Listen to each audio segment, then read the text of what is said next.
Hello Internet, my name is Aqua and welcome back to RWBY Grimm Eclipse! Back with RWBY.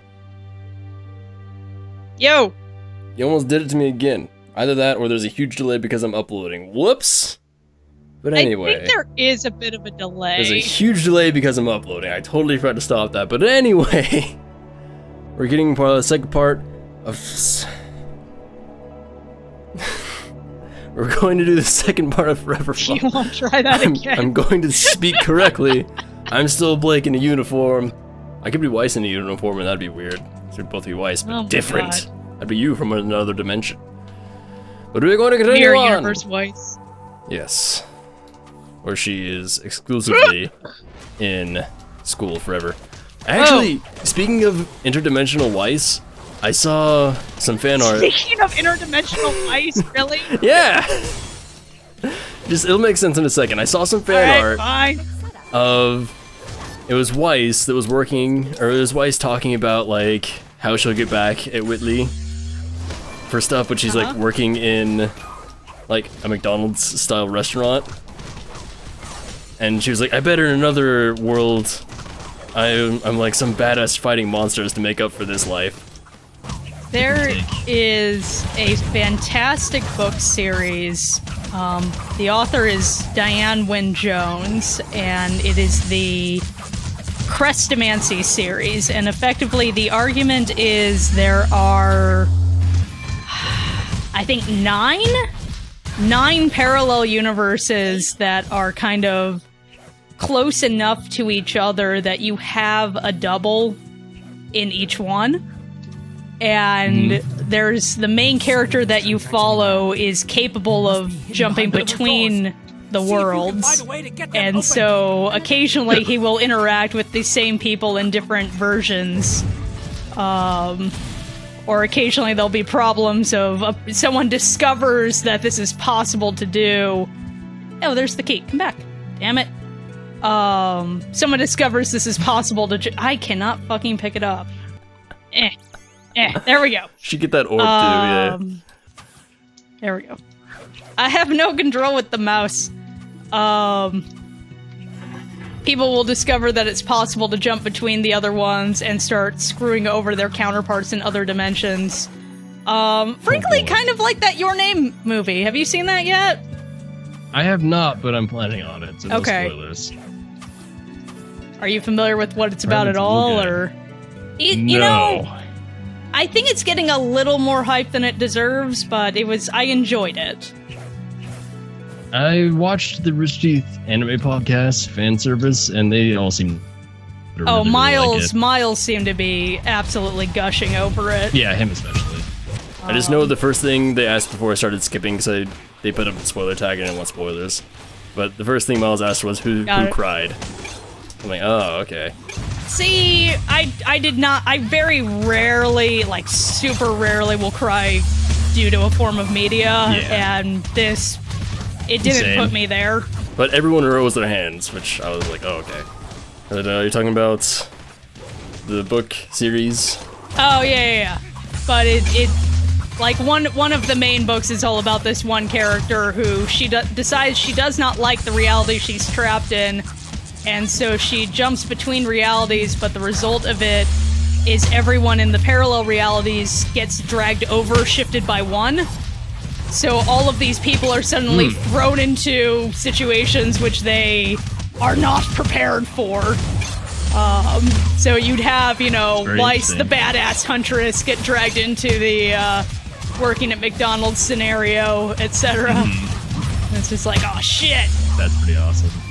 It kind of reminds me of Rick and Morty a little bit, about the, like, jumping between parallel universes and stuff. But that's about where that ends. Have you seen Rick and Morty at all? I've seen bits and pieces, but I've never sat down and watched the show. I find something off-putting about the animation. It seems like a very different show when it starts out than it actually is.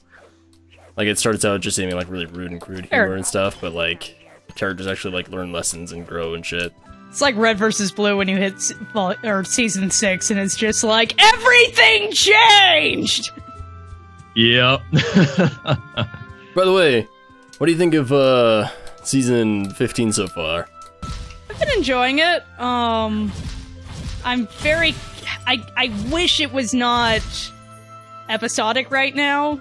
Like, we're doing all of the intro stuff, and I just really... Oh, yeah. I want to know where we're going. Like, I know we're 3 episodes in, and inevitably we're gonna have a PSA next week or something. And, like, I know when I watch it in movie form, the pacing's gonna feel right, but right now I'm just like, oh my god, what is happening? Like, when are we gonna get to X? When are we gonna get to X? I mean, that's. I'm kind of thinking right now. It's like, man, if we don't get like really into it by episode 4, like, it's gonna be interesting. Like, there's definitely stuff happening, but it is very intro stuff. Yeah, and it's like you have my attention. Do not lose it. Yeah, that's very much what it is. Look, a train! There was an animated train that drove by. I'm so excited. Yeah, the train tracks have a train on it. Yeah, I felt the exact same about RWBY Volume 4 as well. Like, I was like, when I watched this back, which I still have yet to watch it fully back, like, in a straight through thing. But I have watched half of it back straight through, and I enjoyed it so much more than episodic.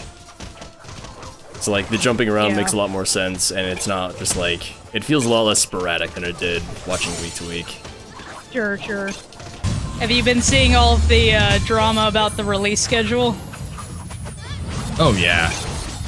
I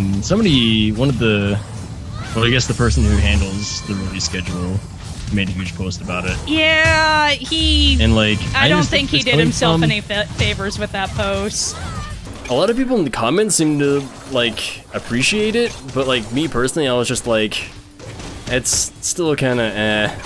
I'm glad they chose to reach out, but kind of what was said didn't... If anything, I felt it made it a little worse. Yeah, I just felt like they were kind of, like, being more like, we're a company and we want to do this instead of, like, we're trying to make our community like us. And then they showed the chart of, like, it's like most of our views come from first members, and then they showed the chart, and then they're like, 90% of our views come from, like, non-first members. And it's like, wait, what? And it's like, wait, do they or don't they? Yeah, I was very confused by that. Like, I think someone in the comments pointed out that, like, if 95% of the views are first members anyway, then all you're really doing is screwing over 5% of the watching population, and it's like... That is a good point. I'm sure people will continue getting after them about it, and hopefully they'll figure out eventually. Like, I'm really curious why they went with this release schedule for Red vs. Blue when they changed RWBY, like, and after everyone the first week. flipped their shit. Yeah. Well, it's like when they changed RWBY back to what it was, because they tried this with RWBY, and everyone, like, freaked out super hard, as they should. Oh, yeah. And then they changed it back, and now same thing's happening with Red vs. Blue, and we're like, nah, this is better. And we're just like, wait, what? It's like, maybe the fandom is a little less... I don't know. Like, it seems like a bad idea. And... Like I said, to me it just seems like they're kind of, like, not really paying attention or not thinking about it from the customer side, just thinking about it from, like, a business side. But even from the business side, I don't feel it makes any sense, because the content is coming out free eventually, one way or another, and, like, frankly, if they want to improve some of the video stuff, I was trying to show some friends a clip from Always Open the other day, and it had a very specific timestamp I wanted to reference, and so I went to the YouTube video versus sending them to the website and saying track forward. And it's like, yes, I was watching it on the website, sure, but I wasn't going to share it with a friend via the website because it was just an insufficient interface. When that video player first came out, I was really curious about the design of that, because it's like, instead of saying, like, how far you're into the video, it's like how far away you are from the end of the video. It's like negative 59 minutes, and it's like, wait, what? And just a lot of stuff like that. Rooster Teeth hosts their own content, which I think is, like, I know Bernie has said it 6 million times of, like, that's what makes them kind of special. And particularly with all the crap YouTube's been pulling lately, like, that's clearly something important to maintain. But... And especially delaying the free release to the same time that it goes up on YouTube, like... why would you bother going to the RT website unless you're a first member? Because it's just going to be on YouTube anyway, and frankly, the player's cleaner. The thing is, when I was reading it, I was like, this guy, I mean, he said all of his certifications, and he was like, he's clearly, like, doing this, looking at it from a business perspective, because that's been his job for the past few years. And, like, that's all he knows how to look at. But that's not how Rooster Teeth, that's not why Rooster Teeth is successful. But I was about to say, like, I don't think Bernie or Matt or any of the founders would have ever pulled anything like this, or been okay with any of this, and I'm really surprised that they're letting this go as long as it has. And I'm guessing they just, like, we hired this guy, we're gonna trust him, kind of thing, but it's gotta get to a point where it's just not gonna happen anymore. Yeah. So, like I said earlier, I hope it gets resolved and everything, so. Yeah. Like, frankly, the content that, like, I'm a first member because I want to support the company. Like, that's very much where that started. Because I think it's, like, there is something about RT which, and I know every time I say this people laugh at me, but they have frankly captured some of that elusive Disney magic. Which, like, it's not in the classic sense of, like, Disney princesses and stuff, but, like, the way they present and design their content from a innovation point of view is very much like Renaissance Disney. And that is difficult to capture, and they have frankly succeeded, which is very impressive as far as I'm concerned. Well, it's mostly been in recent years when they've been hiring people to do that stuff for them instead of, like, and it's like, and what they've known and everything. I may need you to get a closer look to see. And it's like, okay, yes, people who are trained to do this professionally, but they're trained to do it in a very specific cookbook fashion. Yeah. And Rooster Teeth doesn't do cookbook. No, they really And it's don't. like, what are you guys doing? Team, look, a chess piece or something. Oh yeah, that was behind us. Please. Oh dear. But, yeah, I feel like Rooster Teeth, for the longest time, has just been, like, the reason they've been successful is because it's, like, the things that they do are because of it's stuff that they would want. It's like, they don't look at stuff from a business perspective and be like, this is going to be good for business, like this dude is. Like, he's saying, it's like, well, we're trying to get more people to sign up for sponsors, so we're going to release it way early in order to get people to watch on a sponsor. And it's like, no. That'll work to a point, but it'll also piss off a lot of people. I don't think it will work to a sufficient point. Like, not a sufficient, but to a point. Like the show, it'll get people. It'll work for people, but it'll work. But it'll be a very limited demographic. Like the show Once Upon a Time. I don't watch it on TV anymore.